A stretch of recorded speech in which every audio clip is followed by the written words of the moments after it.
ओम नमः शिवाय। ये संसार का सबसे पहला मंत्र है। इससे पहले कोई मंत्र था ही नहीं। ये संसार का सबसे पहला मंत्र है।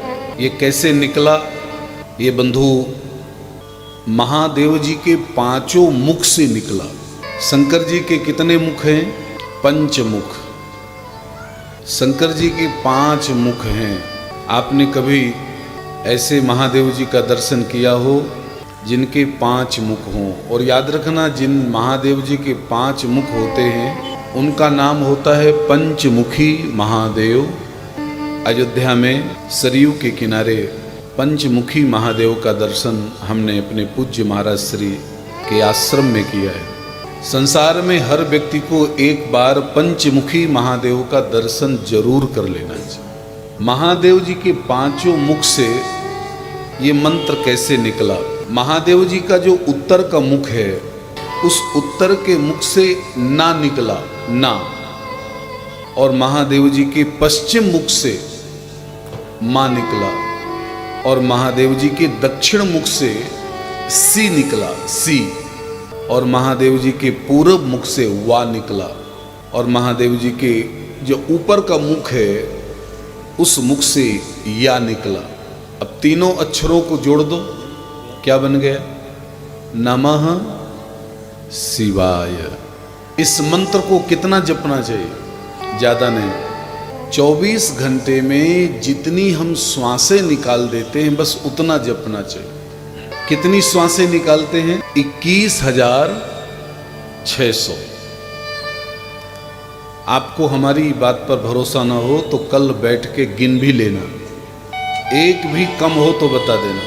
लेकिन ध्यान से सुनिएगा, 21,600 श्वास स्वस्थ व्यक्ति निकालता है। जो बीमार होगा, श्वास का रोगी होगा, उसकी श्वासें और जल्दी जल्दी निकलती है। एक दिन में यानी 24 घंटे में हम कितनी श्वास निकाल देते हैं? एक बार संख्या बोलिए। 21,000। एक साल में 70 से 72 लाख।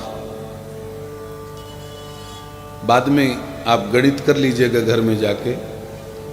एक साल में कितनी? 70 से 72 लाख। और हम हो गए कितने के हो गए? 55 है? नहीं, 55 के लगभग हो गए। अब आप कल्पना करिए कि हम सबको गिनी गिनी श्वास मिली है। किसी को 10 लाख, किसी को 20 लाख, किसी को 40 लाख। और याद रखना, जैसे ही आपकी श्वास पूरी, फिर दुनिया में कोई ताकत नहीं जो हमको बचा सके। तो बंधु, हमको करना क्या चाहिए? हमको यही करना चाहिए कि भगवान ने जितनी श्वास दी है, कम से कम उतनी बार भगवान का नाम तो निकलना ही चाहिए। तो सबसे नहीं कह सकते, लेकिन जिन्होंने गुरुमंत्र ले रखा है, गुरुमंत्र समझ रहे हैं? किसी महापुरुष के मुखारबिंद से कान में जो मंत्र डाला जाता है उसका नाम होता है गुरु मंत्र। और बंधु याद रखना, गुरु का मंत्र ही जपना चाहिए। अपना मंत्र कभी नहीं जपना चाहिए।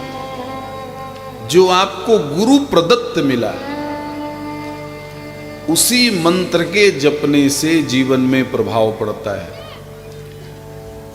आप देख लो, आप कितने मंत्र जप रहे हो लेकिन उसका प्रभाव नहीं पड़ रहा। क्यों? क्योंकि वो गुरु प्रदत्त नहीं है।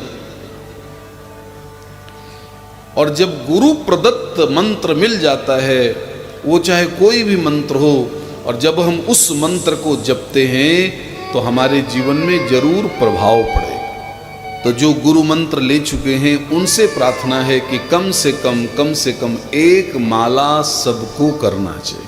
देखो, अभी संतों ने समाधान किया है कुछ दिन पहले। वो समाधान हम आपको बता दें कि जो आपको गुरु के द्वारा मंत्र मिला है उसको आसन में बैठ के जपना चाहिए। ध्यान से सुन लीजिए।